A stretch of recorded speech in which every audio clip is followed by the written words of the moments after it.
Hey guys, welcome to XOR. Now as you can see, we're not in the shop today because we're headed out to a viewer's house. That's right, we call this driveway rescue, and we are in a Nissan NV van that's filled to the top with tools and parts to get the job done. And we're headed down south to Rick's house. Now Rick is a retired United States Marine Corps veteran, and he got a hold of us because he wanted us to help him out with his Jeep Comanche.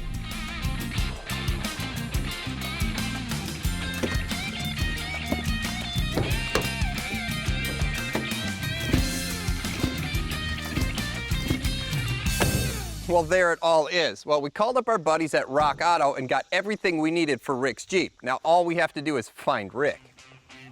Our buddy Rick proudly served our country, but he was wounded in the line of duty. After multiple surgeries, he retired from the service and now lives in Linden, Tennessee, where he has a woodworking shop for making custom cedar furniture.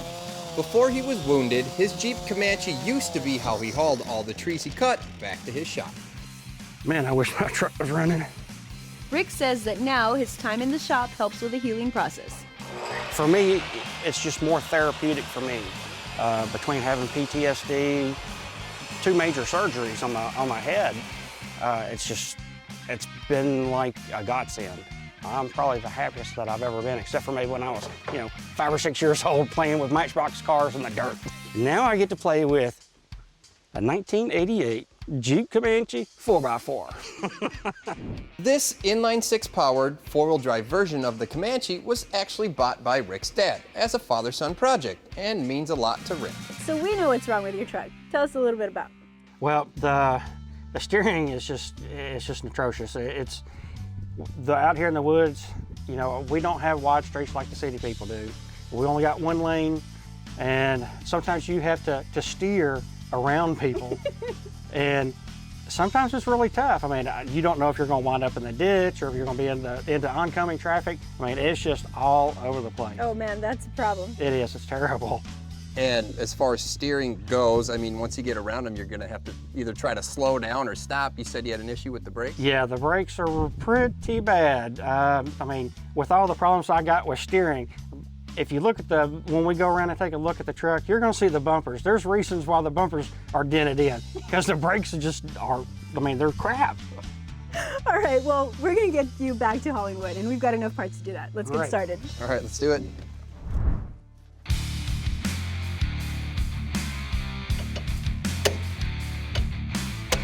First step is removing the old tie rod and drag link. Got it. Looks like you need some of these. Oh, thanks.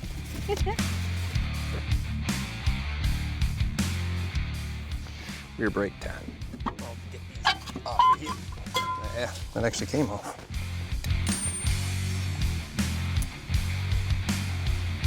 One of Rick's duties in the Marine Corps was being in charge of the maintenance of the Corps' M60A1 tanks, so we put his mechanical skills to work on his own much less intimidating Comanche. Oh, looks like you're gonna need those now. I think I need more than that. This is a good start. And Rick was right. His bumper was slightly used, but highly abused and had to go. Another thing to go on the to-go list were the also highly abused ball joints.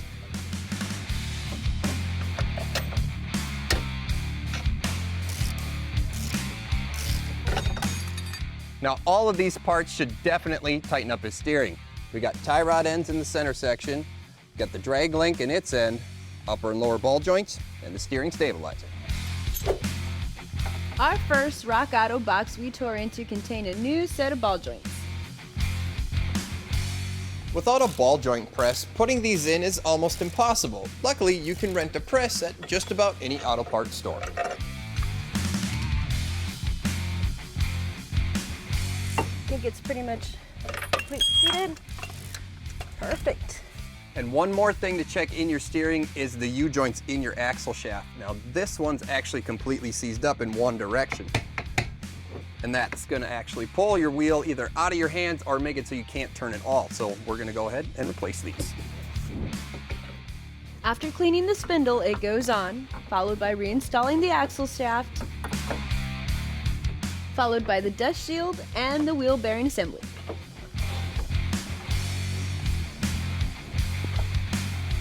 And all that's left to do is install the axle nut and torque it down.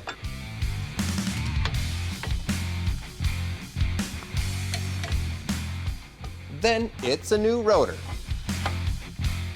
and a new caliper loaded with new pads.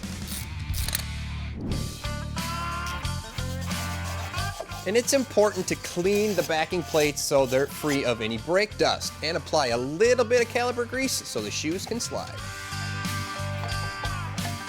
Always the tricky part. Sometimes when you're working in the driveway, you have to improvise. We didn't have the right spring hold down tool, so a pair of pliers worked just fine.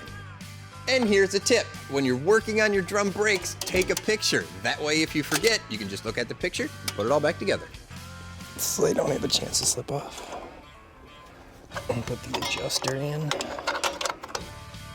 Hook the cable back up. And then if everybody works right, you should be able to ratchet it like that.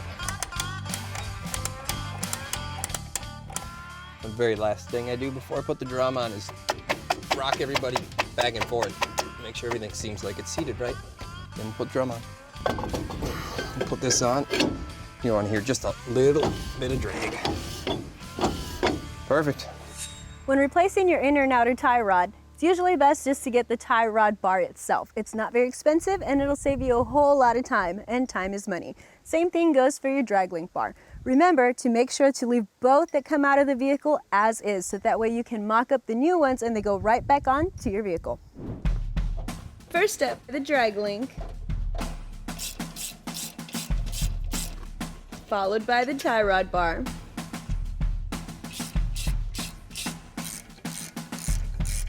And make sure to get the adjustment sleeve clamps tight. All right, that's tight. All right, let's weasel this guy in here. Last piece of this rebuild is a new steering stabilizer shock.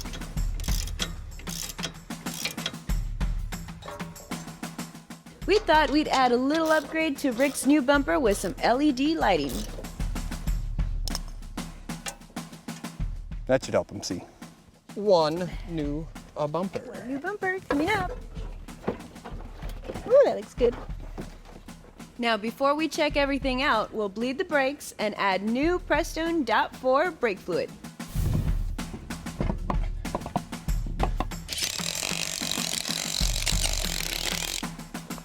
All right, let's see if she works. All right. Give her a whirl. There it is. All right, brake for us. See what we got. Beautiful. Stops on dime. Let's take her off the jacks and go give her a whirl.